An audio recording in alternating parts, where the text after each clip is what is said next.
crois qu'au travers du combat que nous avons mené et que j'étais l'un des principaux acteurs, rassembleurs, unificateurs en 2008, j'ai bien démontré qu'avant de passer à une action quelconque, ça se prépare, ça se communique, ça s'informe, on privilégie d'abord le dialogue et la concertation, on fait l'état des lieux et puis on avance. À un moment donné, quand le dialogue et la concertation est arrivé à son terme, il n'y a aucune solution qui est trouvée, il est tout à fait normal qu'on n'a plus d'autres moyens d'utiliser l'outil qui nous reste, à savoir passer à l'action et monter à la grève. Et je crois qu'au travers du combat qui a été mené en 2008, c'était un combat unitaire, et voire je dirais unitaire, et avec la solidarité de la population réunionnaise dans les derniers jours. À la suite des accords de 2008, c'était tombé un petit peu dans l'oubli parce que le prix du carburant, il avait baissé aussi, hein, c'est ça? Voilà, tout à fait. Comme il y a eu des baisses et tout,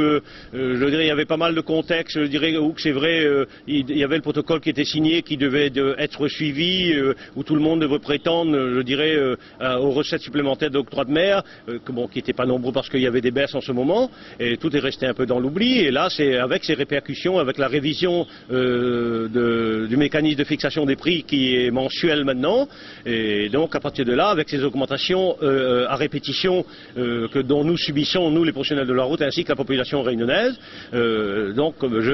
chacun de son côté a voulu essayer de monter au créneau. Et comme je disais tout à l'heure, ce que je regrette profondément et sincèrement, c'est qu'il existe des rivalités profondes entre certaines organisations professionnelles, et ça, il faudra mettre de côté pour privilégier la mise en avant de l'intérêt général, et non pas ces rivalités entre hommes,